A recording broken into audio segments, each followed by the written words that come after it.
stared at the lease agreement in my trembling hands, feeling my blood turn to ice. My own house had been rented out to strangers while I was dodging bullets in Afghanistan. HOA President Patricia Thornfield had forged documents claiming I'd abandoned my property, then leased it for $2,800, 0 cents a month, and kept every penny. She was collecting rent on my father's house, where 3 generations of my family had lived, while I served overseas. I couldn't help but laugh standing in my driveway at 2 a.m. watching strangers unpack into my childhood bedroom. These suburban dictators thought they could prey on deployed soldiers and hide behind fake legal authority. But here's what Patricia didn't know. I wasn't just any soldier.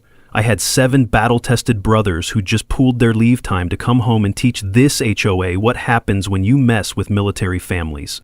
Oh, this was going to be beautiful.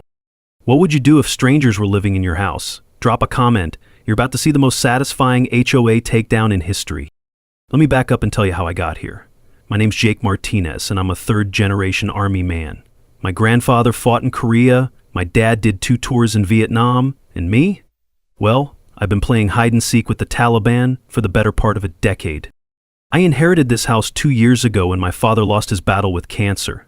It's nothing fancy. A 1,970s ranch on an acre and a quarter in suburban Colorado. The kind of place where you can still hear coyotes at night and your nearest neighbor waves when they drive by. Dad paid it off working construction for 30 years, every nail and board chosen with the stubborn pride of a man who knew what honest work looked like.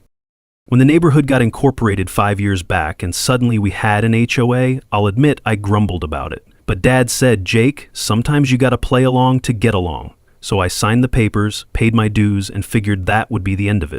I should have known better. The texture of my father's worn leather tool belt still hangs in the garage, smooth from decades of his calloused hands. Walking the property line, I can still hear the crunch of gravel under his boots as he taught me to measure twice, cut once. These aren't just memories. They're the foundation of who I am. Then I met Patricia Thornfield. Patty, as she insists everyone call her, is 52 years old with a blonde bob so perfect it looks like it was assembled by German engineers. She drives a white Lexus SUV with Realtor vanity plates and has never met a pastel outfit she didn't love. She lives in an $800,000 0-cents McMansion with her dentist husband and speaks in that fake sweet voice that sounds like honey but tastes like poison. 3 years ago, she got herself elected HOA president. And that's when things started going sideways. See, Patty has very specific ideas about what our neighborhood should look like. Ideas that apparently don't include modest ranch houses owned by single soldiers who spend more time overseas than at home. 6 months into my deployment, I got a certified letter that made my blood pressure spike even in the Afghan heat. A $2,400 0-cent special assessment for a new community center. Now, I'm all for community improvements, but when I looked at the breakdown, something stank worse than a porta potty in August. My modest house was being charged the same amount as the $250,000 homes down the street. I sent a polite email explaining that the assessment seemed disproportionate and asking if we could work out a payment plan. Patty's response arrived 3 days later, dripping with condescension. "Mr. Martinez, military deployment doesn't exempt anyone from community obligations. Payment is due in full within 30 days, or the HOA will be forced to pursue legal action." Legal action against a deployed soldier for a community center I'd never asked for and would barely use. I arranged for my military pay to cover the mortgage, utilities, and basic maintenance on autopay. Mrs. Chen, my 73-year-old neighbor who still brings me homemade dumplings, agreed to check on the house monthly. I thought I had my bases covered. I was wrong. The violations started small. Grass half an inch too long, mailbox the wrong shade of beige, an unauthorized vehicle when Mrs. Chen's grandson borrowed my driveway during a family barbecue. Each violation carried a $50 per day fine that compounded faster than interest on a payday loan. But here's the thing that really got under my skin. During one of our video calls, Mrs. Chen mentioned seeing Patty standing in my driveway, hands on her hips, talking to another woman about how she was tired of eyesore properties dragging down values. My father's house, the place where 3 generations of my family had lived, worked, and served our country, an eyesore. That's when I knew this wasn't about grass height or mailbox colors. This was personal. Month 8 of my deployment, I opened my email to find a digital nightmare. 23 violation notices. 23! The charges were so petty, they'd make a parking meter jealous. Unauthorized vehicle in driveway for when Mrs. Chen's grandson visited. Landscape noncompliance, because dandelions had the audacity to grow in my yard. Structural disrepair for a paint chip the size of a dime on my garage door. Each violation came with its own $50 daily fine, compounding like a financial plague. Do the math with me here. 23 violations, $50 a day each. That's $1,150.00 per day in fines for a month. We're talking about $34,500.00 in penalties for crimes against suburbia that would make a monk weep. But the real gut punch came when Mrs. Chen called me crying. This woman who'd survived the Cultural Revolution, who'd raised 5 kids as a single mother, who'd never asked anyone for anything in her life, was sobbing into the phone. Jake, honey, they served me papers. That woman says I can't check on your house anymore. She says I'm trespassing. Trespassing for taking care of a deployed soldier's home. That's when I knew I needed to fight back. I contacted the Military Legal Assistance Office at Bagram. Turns out there's this thing called the Service Members Civil Relief Act, SCAR for short. It's a federal law that provides legal protections for active military, including delays in civil proceedings and reduced interest rates on pre-service debts. The bottom line, you can't steamroll deployed soldiers with legal nonsense while they're getting shot at overseas.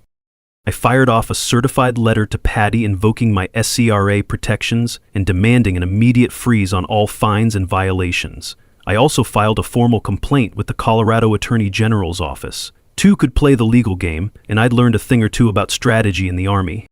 For about a week, I thought I'd won. The violations stopped, the threatening letters paused. I actually managed to sleep through the night without dreaming about $50 dandelions.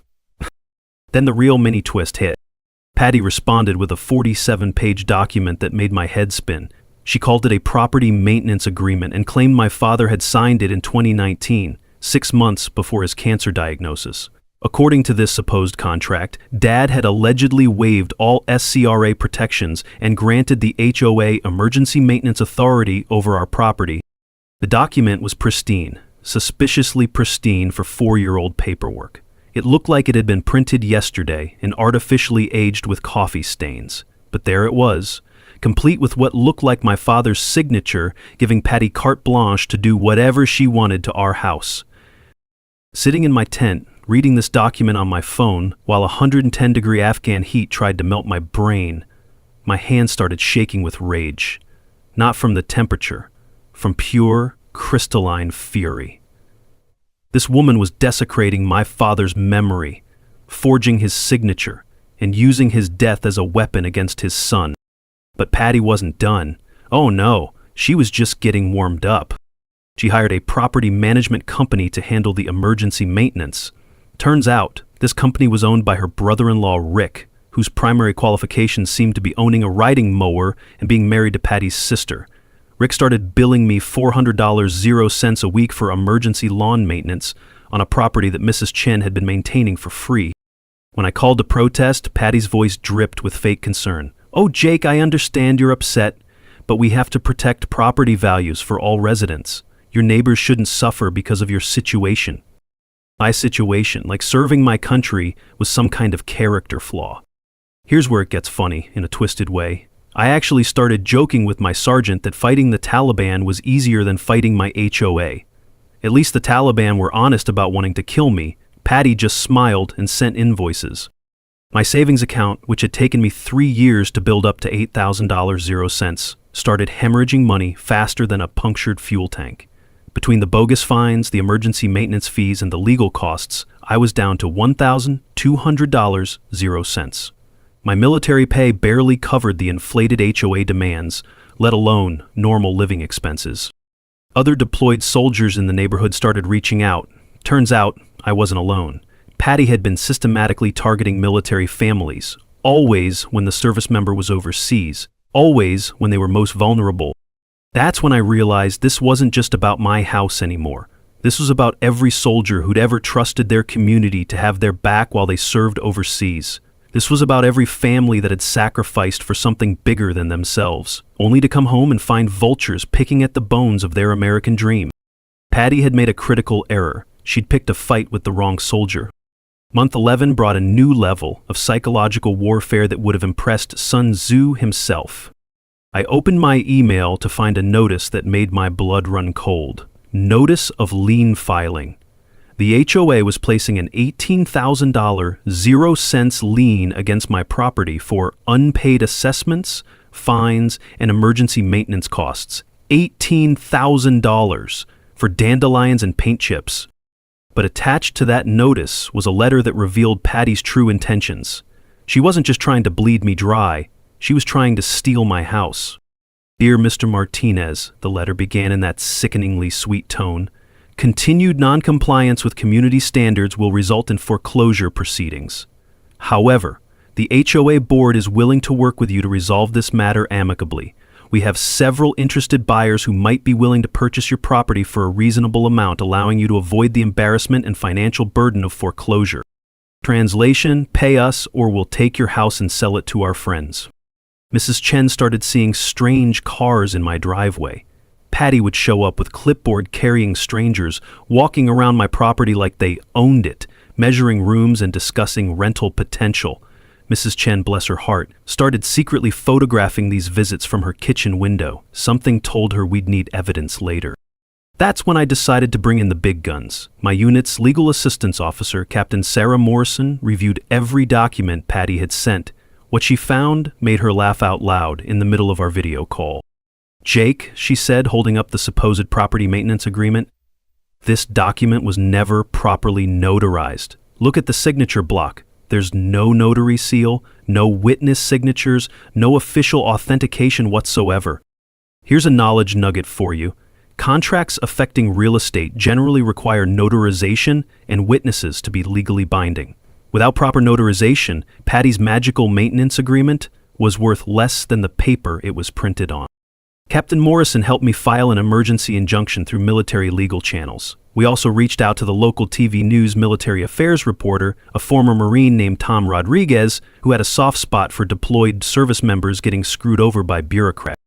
But Patty wasn't going down without a fight. She started a whisper campaign that would have made Joseph McCarthy proud. Suddenly, neighbors were hearing that I was an unstable PTSD case who shouldn't own property. She lobbied the city council to declare my house a nuisance property and pushed for emergency condemnation proceedings. Reading her character assassination emails, I could taste copper in my mouth. That metallic flavor of pure rage that comes when someone attacks not just you, but everything you stand for. She wasn't just trying to steal my house. She was trying to destroy my reputation, my military career, and my future. The psychological warfare was working on my neighbors, too. People who used to wave at Mrs. Chen started avoiding her, afraid of HOA retaliation. The community dad had loved, where he'd barbecued with neighbors and loaned tools to anyone who asked, was fracturing under Patty's reign of terror. But something beautiful started happening. My platoon back at base started a GoFundMe campaign. Help our brother fight HOA abuse. The story went viral in the military community faster than gossip in a small town. Within 48 hours, we had $15,000 0 cents in donations and messages of support from veterans across the country. Local VFW and American Legion chapters offered legal support. I started getting emails from fellow veterans sharing their own HOA horror stories. One Marine from Texas wrote, "They tried the same thing with my wife while I was in Iraq. Fight the good fight, brother." Reading those messages in my tent at 3 a.m., I realized this was bigger than just my house. I was fighting for every military family that had ever trusted their community to have their back. I was fighting for the idea that serving your country shouldn't make you a target for petty tyrants with clipboards and attitude problems. So, I decided to set a trap. I called Patty and put on my best defeated voice. "Look, I can't fight this anymore. I'm willing to sell the house to settle all the debts. Just make me a fair offer and let's get this over with." I could practically hear her salivating through the phone. "Oh, Jake, I'm so glad you're being reasonable about this. My brother-in-law Rick has been looking for an investment property. He might be willing to take it off your hands for, say, $15,000? 0 cents below market value to account for all the violations and repair costs. $15,000 below market value for a house that needed maybe $300? 0 cents worth of touch-up paint. And here's the beautiful part. Colorado is a one-party consent state, which means you can legally record conversations you're part of without the other person's knowledge. Every word of Patty's greedy, grasping offer was preserved for posterity. The trap was set.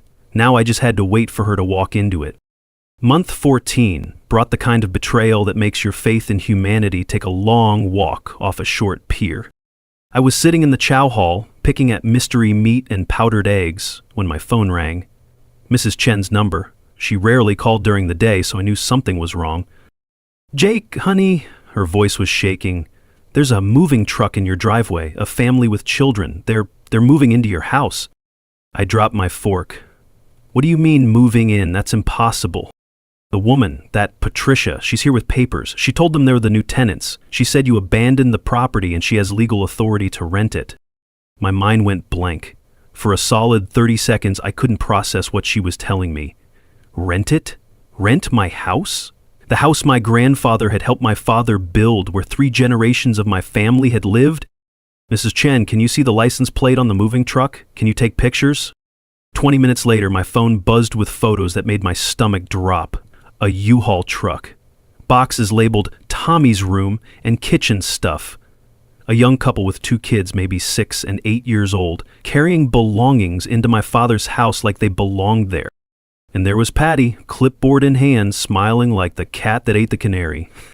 I called the local police. The dispatcher was polite but firm. "Sir, if they have a legal lease agreement, this is a civil matter. You'll need to contact an attorney." A legal lease agreement. For my own house. While I was deployed, the sound of children's bicycles on my driveway during the video call with Mrs. Chen broke something inside my chest. Not anger this time, something deeper. These were innocent kids who thought they'd found a new home. They were victims too, just pawns in Patty's game. Now my commanding officer, Lieutenant Colonel Davis, took one look at my face during our next check-in and said, "Martinez, you need emergency leave. Whatever's happening back home, it's eating you alive." I was on a transport plane within 72 hours. The Military Legal Assistance Office hooked me up with a civilian attorney who specialized in SCRA violations, a bulldog of a woman named Rebecca Torres, who'd built her career defending military families from predatory practices. When I showed her the rental agreement, she started laughing. "Jake, this is beautiful. She's handed us everything we need to bury her." Turns out, the rental was never approved by the full HOA board. According to Colorado law, major decisions like renting out private property require a majority vote of the board members. Here's your knowledge nugget. HOA boards can't unilaterally rent out private property without explicit legal authority and owner consent. Patty had acted alone, which made her actions not just unethical, but criminal.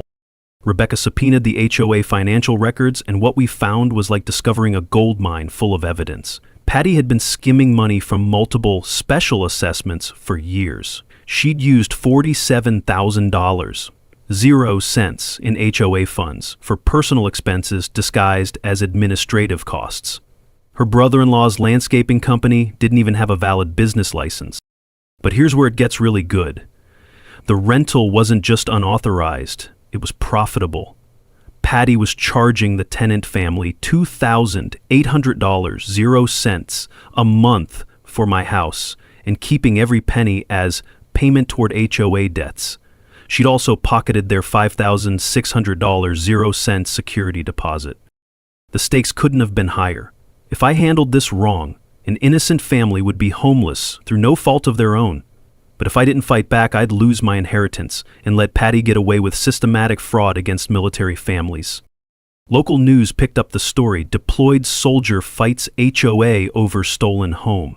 The headline alone was enough to make my phone ring non-stop with reporters, veterans advocates, and angry neighbors who were finally learning the truth about their HOA president. My drill sergeant called from Fort Carson, laughing so hard he could barely speak. "Martinez, I heard you're famous now. Fighting HOAs instead of insurgents.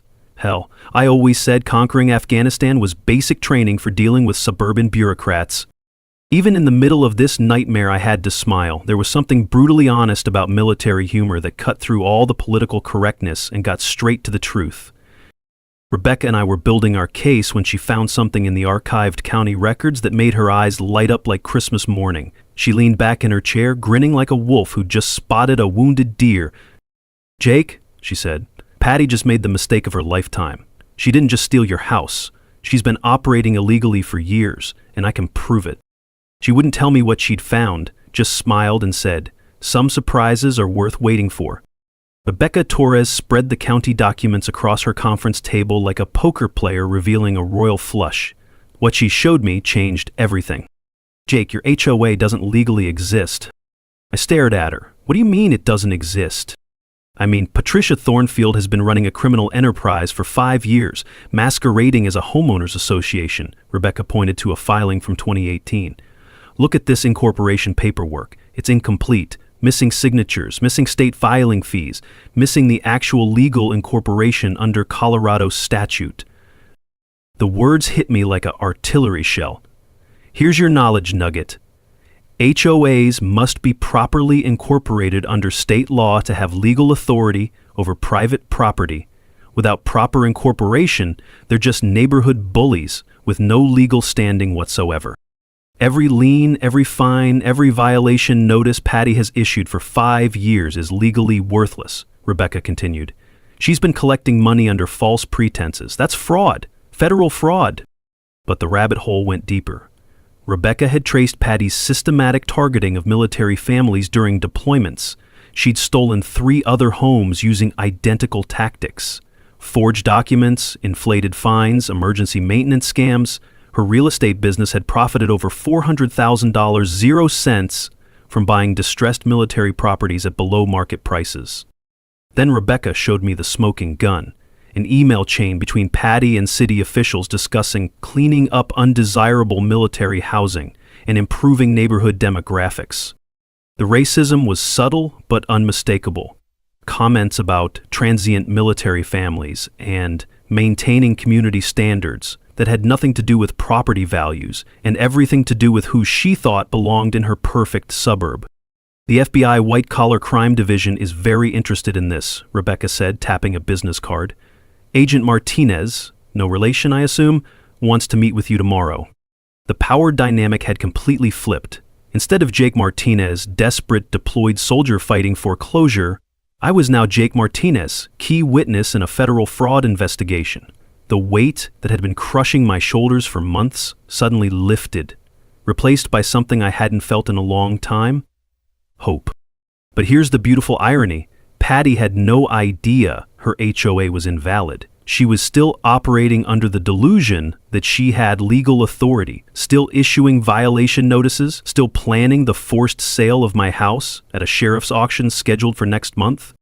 The FBI suggested we let her continue digging her own grave. Every action she took while believing she had legal authority was another felony count. Every dollar she collected was another count of fraud.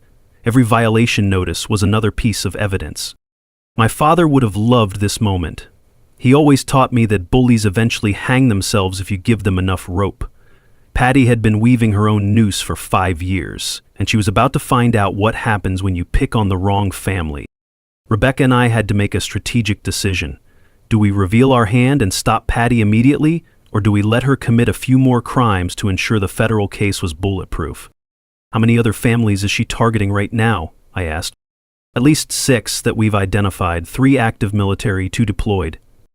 The answer was obvious. We couldn't let other families suffer while we built a perfect legal case. But we also couldn't tip our hand too early and let Patty destroy evidence or flee. "What if we warned the other families without alerting Patty?" I suggested. Rebecca smiled. "I was hoping you'd say that. Agent Martinez has a plan that should protect everyone while giving Patty just enough rope to finish the job." For the first time in months, I felt like I was back on offense instead of defense, the hunter instead of the hunted. Patty thought she was closing in for the kill, but she was actually walking into the most elaborate trap of her criminal career. And I was going to enjoy every second of watching it snap shut. The VFW hall on Colfax Avenue smelled like coffee, determination, and old tobacco.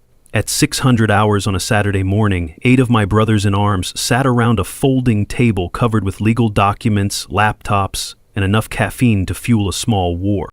My platoon had pooled their leave time to come home and help me fight this battle. These weren't just soldiers. They were a precision instrument of specialized skills wrapped in desert camouflage and righteous anger. Sergeant Mike Wrench Rodriguez, our unit mechanic, cracked his knuckles. So, we're taking down a suburban dictator who thinks she can steal houses from deployed soldiers. I've been waiting my whole career for a mission this satisfying. Staff Sergeant Lisa Code Williams, our IT specialist, was already tapping away on her laptop. Give me 12 hours, and I'll know everything about Patricia Thornfield, from her credit score to her browser history. The team was perfectly suited for asymmetric warfare against HOA tyranny. Besides Wrench and Code, we had Corporal James Legal Eagle Thompson, who'd finished his paralegal certification before deployment. Specialist Danny Hammer O'Brien, a carpenter who could assess property damage to the penny. Sergeant First Class Maria Doc Santos, our medic turned forensic document expert. Staff Sergeant Tony Combs Jackson, who could coordinate media coverage like a military operation. Private First Class David Demo Chang, whose post-Army electrical contracting business was about to come in very handy, and Sergeant Logistics Lopez, who could organize a supply chain in his sleep. Rebecca Torres laid out our multi-pronged strategy like a battle plan. Legal track: file criminal complaints with FBI, State Attorney General, and local district attorney. Document every violation of federal SCAR and protections. Financial track: forensic accountant would trace every stolen dollar from HOA accounts. Freeze Patty's assets before she could hide the money. Media track: coordinate with sympathetic journalists for maximum exposure. Military Times, local TV news, and veteran advocacy groups were already interested. Community track: organize other HOA victims for class action lawsuit. Turn Patty's neighbors against her by revealing the financial fraud. Direct action track: peacefully reclaim my property with overwhelming community support and legal backing. Here's your knowledge nugget. Always request detailed HOA financial statements. You have the legal right to review them annually. Most HOA fraud happens because residents don't exercise their oversight rights. Code's digital reconnaissance revealed Patty's biggest weakness: her ego. She'd been bragging on social media about her military housing cleanup and posting photos of properties she'd improved through foreclosure. She'd literally created a digital evidence trail of her crimes. Look at this, Code said, projecting Patty's Facebook page on the wall. She posted about finally getting rid of transient military families who don't appreciate community standards. Posted it 3 days ago with a picture of your house. The psychological operation was elegant in its simplicity. We created fake interested buyer personas to waste Patty's time and document her illegal sales tactics. Hammer would assess damage to my father's house from the illegal modifications. Demo would check if Patty's brother-in-law had pulled proper electrical permits for any work. The community mobilization was already happening organically. A local military spouse started a Facebook group called Justice for Jake that grew to 800 members in 48 hours. Local businesses began displaying Support Our Veterans signs. The mayor's office received over 300 calls demanding an investigation. Wrench provided moving trucks to help the innocent tenant family relocate temporarily while we sorted out the legal mess. We weren't going to punish them for Patty's crimes. You know what's funny? Legal Eagle said, reading through HOA bylaws. Even if this HOA was legitimate, half the stuff she's done violates their own rules. She never got board approval for the rental agreement. She never disclosed her financial interest in the property management company. She's been embezzling from accounts that don't legally exist. Doc had been quietly examining the forged property maintenance agreement under a magnifying glass. Jake, look at this signature. The ink is wrong. Your father allegedly signed this in 2019, but this ink formulation wasn't available until 2021. She used a pen that didn't exist when your father was alive. The smell of victory was starting to mix with the coffee and determination in that VFW hall. We had evidence, we had a plan, and we had the best team a soldier could ask for. But logistics raised the critical question. What's our end game? We could destroy her tomorrow, but how do we make sure this never happens to another military family? And that's when I realized this wasn't just about getting my house back. This was about changing the system that allowed predators like Patty to exist in the first place. We're going to make her famous, I said, And then we're going to make sure every HOA in America knows what happens when you mess with military families. The operation would culminate at the monthly HOA meeting, which Patty didn't realize was legally meaningless. We'd invited local TV news, state legislators, and military officials as observers. Time to show Patricia Thornfield what real community organizing looked like. Desperation makes people dangerous, and Patty Thornfield was about to prove that in spectacular fashion. 3 weeks before the planned HOA meeting, code intercepted emails that made our blood run cold. Patty had realized the investigation was closing in and had shifted into full panic mode. Her response wasn't to come clean, it was to double down on fraud. She'd created backdated HOA incorporation documents complete with forged signatures from board members who'd never agreed to serve. She'd bribed a notary public named Janet Cruz with $2,000, 0 cents, to certify false dates on the paperwork. But here's where it gets really criminal. She attempted to destroy the original county records through an accidental water leak in the filing office basement. Fortunately, the FBI had already secured copies of everything. The sabotage attempt came on a Tuesday night. Wrench's motion-activated cameras caught Patty's brother-in-law Rick sneaking around my property at 2 a.m. with a crowbar and a sense of purpose. The plan was elegant in its stupidity. Damage the house enough to justify emergency demolition, then claim it was uninhabitable and had to be sold immediately to cover cleanup costs. Rick broke 3 windows, damaged the roof with a hammer, and flooded the basement by disconnecting the water heater. The sound of breaking glass echoing through Mrs. Chen's security footage was like listening to someone destroy my childhood, one crash at a time. But Rick had made a critical error. Demo had installed hidden cameras throughout the house when we discovered Patty's illegal rental. Every act of vandalism was captured in high-definition color, complete with Rick's face clearly visible and audio of him muttering, "Patty said make it look like wear and tear." The FBI surveillance team got it all. Agent Martinez called me at 6 a.m. with barely contained excitement. "Jake, she just handed us conspiracy charges on a silver platter. And the best part? She doesn't know we're watching." We let Patty believe her sabotage had worked. She called the city building inspector, claiming my house was a public safety hazard requiring immediate condemnation. She lobbied the city council with falsified engineering reports about structural damage. She even staged photos of the vandalism to look like natural deterioration.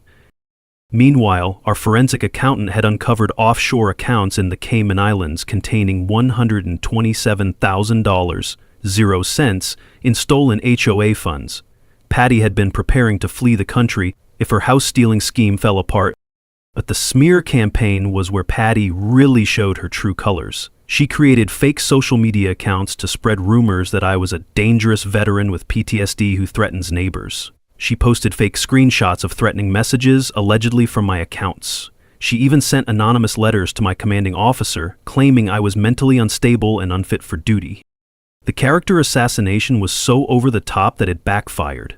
Code traced every fake account back to Patty's IP address. The FBI had recordings of her coaching neighbors on what to say if reporters asked about my violent behavior. She'd literally scripted testimonials about my supposed mental health issues. Reading her fabricated psychiatric evaluation that painted me as an unstable threat, I could taste that familiar copper flavor of rage. But this time, it was mixed with something else. Pity.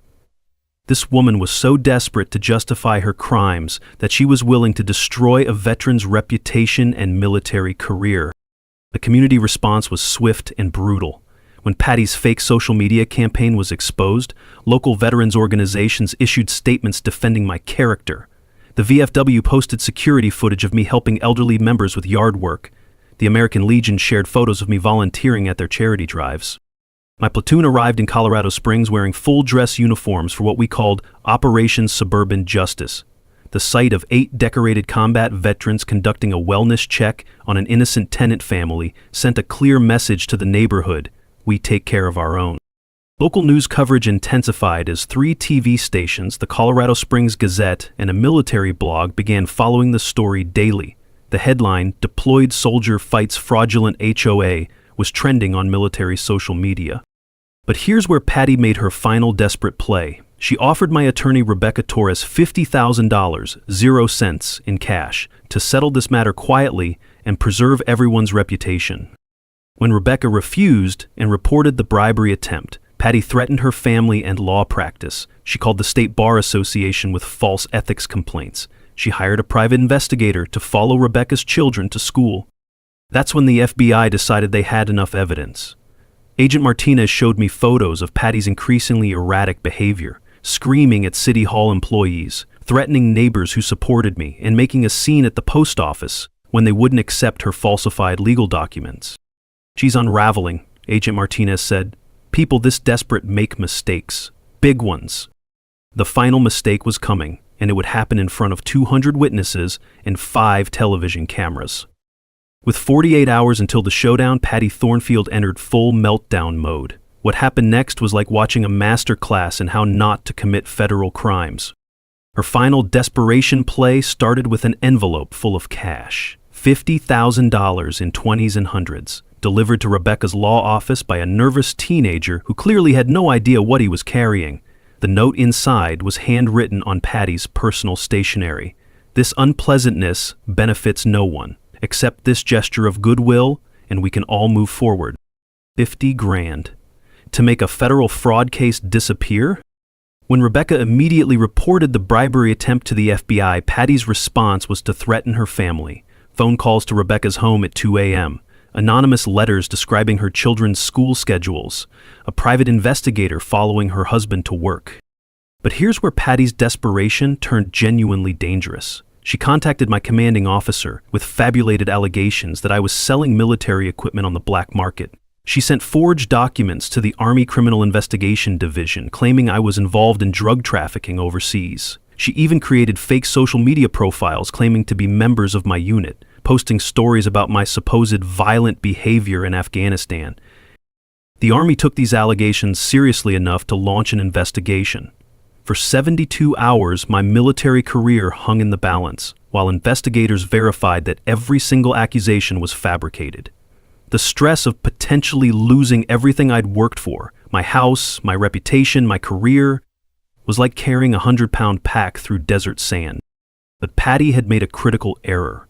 Military investigators don't mess around, and they quickly traced every fake document, every forged email, every fabricated social media account back to her IP address.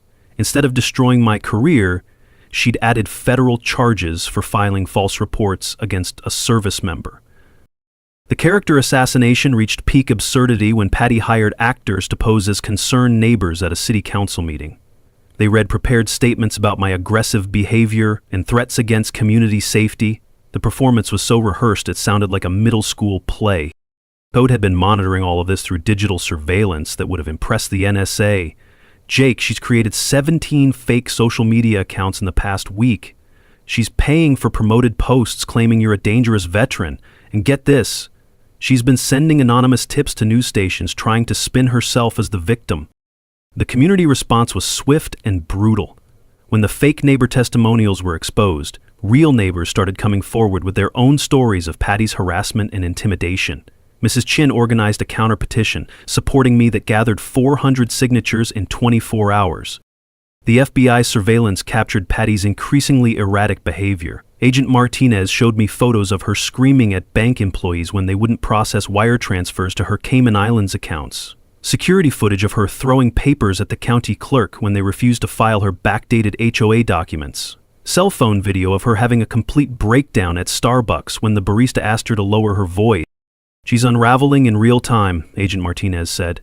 "People this desperate make catastrophic mistakes."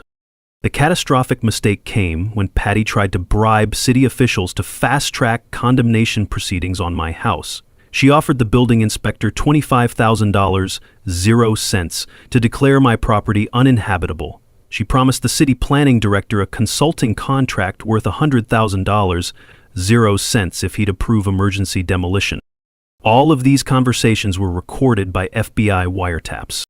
But the final straw was when she threatened the innocent tenant family living in my house. When they refused to lie about the property's condition, Patty told them their rental application had been misrepresented to immigration authorities. She threatened to have them deported if they didn't support her version of events. Threatening an immigrant family with deportation to cover up your own crimes. That's when I knew Patty had crossed a line that couldn't be uncrossed.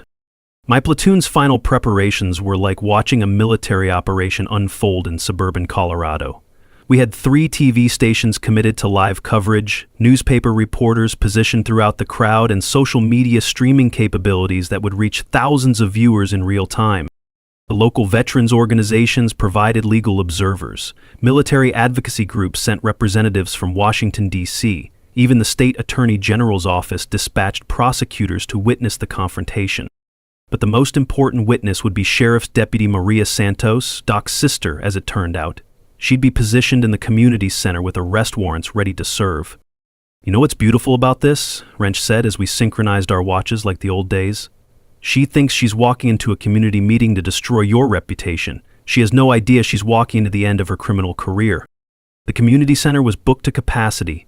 200 angry neighbors, dozens of veterans, local media, and law enforcement. Patty had scheduled her own public execution, and she didn't even know it. Operation Suburban Justice was about to reach its climax. The community center felt like a pressure cooker ready to explode. 200 people packed into a space meant for half that number. The air was thick with tension, sweat, and the electric anticipation that comes before justice finally shows up fashionably late to the party. Live television cameras from 3 local stations were positioned around the room. Social media streams were broadcasting to thousands of viewers. Military Times had sent their top investigative reporter. Even C-SPAN was considering coverage. Patty Thornfield walked into that room like she owned it, which was ironic considering she'd never legally owned authority over anyone. She wore a powder blue suit that probably cost more than most people's monthly rent, carrying a briefcase full of forged documents and the kind of confidence that only comes from 5 years of getting away with federal crimes. She didn't notice the sheriff's deputies positioned throughout the crowd. She didn't recognize the FBI agents pretending to be concerned neighbors. She had no idea that half the audience was law enforcement or media waiting to document her downfall. My platoon sat in the front row, 8 combat veterans in dress uniforms, ribbons and medals gleaming under the fluorescent lights. We looked like an honor guard for American justice. Patty called the meeting to order with theatrical authority. "Ladies and gentlemen, we're here tonight to address a serious threat to our community's safety and property values. Mr. Martinez's abandoned property has become a liability that requires immediate action." She projected photos of my vandalized house, the same damage her brother-in-law had caused with a crowbar, and criminal intent.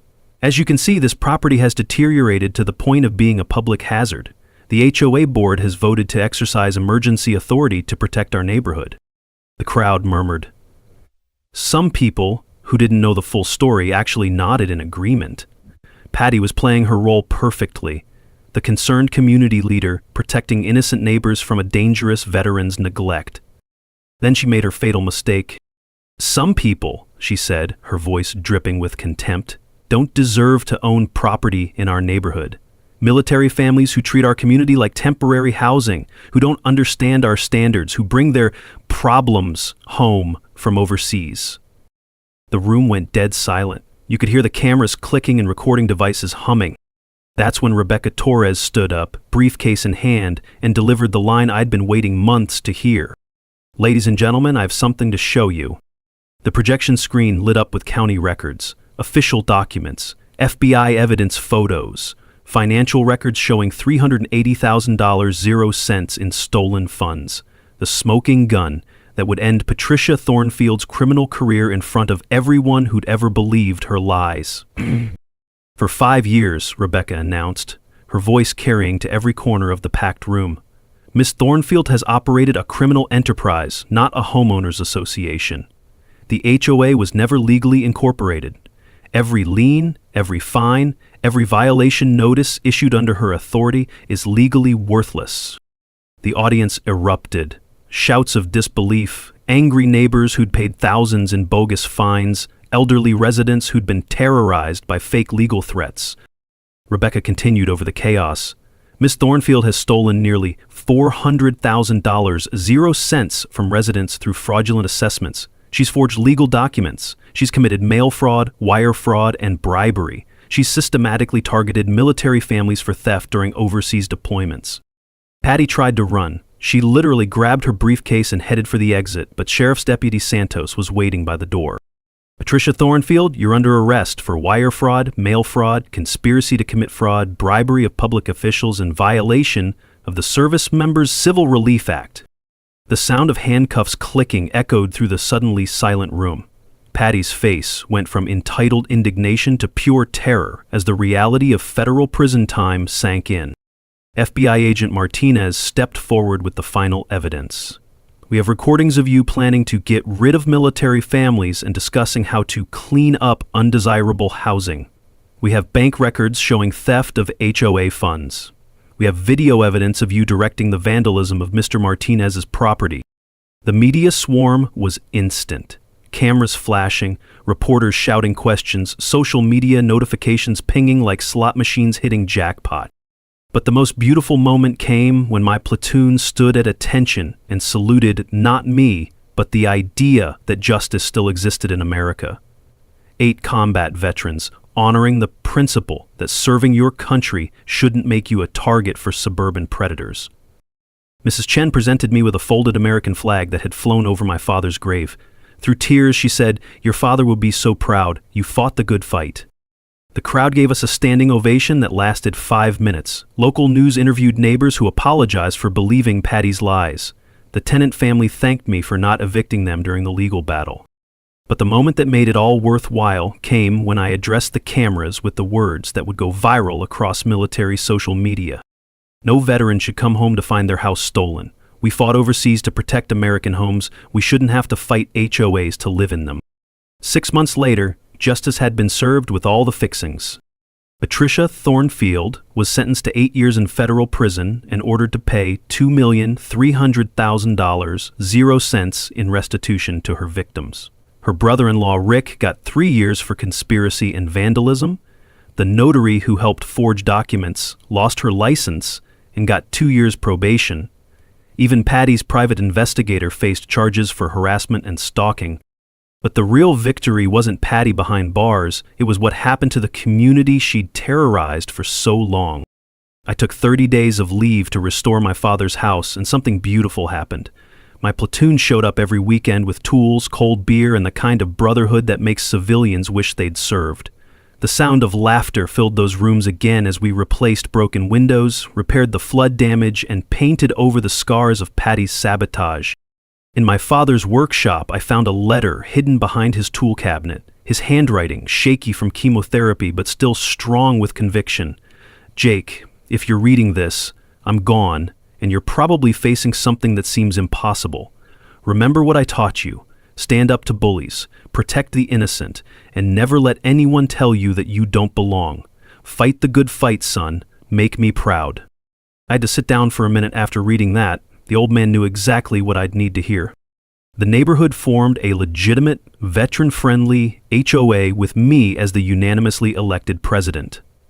Our new bylaws included specific protections for military families, transparent financial reporting, and a zero-tolerance policy for discrimination. What a concept. An HOA that actually served the community instead of terrorizing it. The ripple effects spread far beyond our little suburb. Colorado passed the Service Remembers HOA Protection Act, giving deployed military enhanced legal protections against predatory practices. 12 other states introduced similar legislation. Congress held hearings on HOA abuse that featured my testimony and led to strengthening the federal SCRA protections. I established the Deployed Defenders Foundation with the settlement money from Patty's seized assets. We provide free legal assistance to military families facing HOA harassment. We've partnered with the VFW to create rapid response legal teams in every state. So far, we've helped 847 military families fight back against suburban tyrants who think a clipboard makes them untouchable. The Foundation's first major project was partnering with the local law school to create a pro bono legal clinic specifically for military families. Law students get real-world experience, while veterans get the legal help they've earned through service. On a personal note, I decided to use my GI Bill for law school, specializing in military family advocacy and real estate law. Turns out, fighting one corrupt HOA president gave me a taste for justice that I can't shake. I'm planning to run for state legislature on a veteran rights platform because if there's one thing this experience taught me, it's that good people have to be willing to fight for what's right. Oh, and I'm dating Rebecca Torres now. Turns out, There's something attractive about a woman who can destroy your enemies with legal documents and proper citations. We're taking it slow, but she's already impressed my platoon by out-drinking Wrench at the VF. Every summer I host the Freedom BBQ in my father's backyard. Veterans, neighbors, former enemies turned friends, and yes, even the tenant family who got caught up in Patty's scheme, they're all welcome. The smell of charcoal and the sound of children playing where I learned to be strong reminds me why we fought so hard to save this place. Last month, we planted a memorial tree for my father, surrounded by the community that fought alongside me. Mrs. Chen brought homemade dumplings. My platoon brought stories that made everyone laugh until their sides hurt. Even the mayor showed up to thank us for cleaning up the neighborhood. The tree is a Colorado blue spruce, tough enough to survive anything and beautiful enough to make you stop and appreciate what you've got, just like the community we've built from the ashes of Patty's corruption. So here's my challenge to you. Share your HOA nightmare in the comments. You're not alone, and together we can fight back against petty tyrants everywhere. And subscribe for more stories of ordinary people breaking corrupt systems right back. Next week, I'll tell you how a teacher exposed her principal's embezzlement scheme, using nothing but cafeteria receipts and the kind of determination that changes everything. Sometimes the system breaks good people, but sometimes good people break the system right back.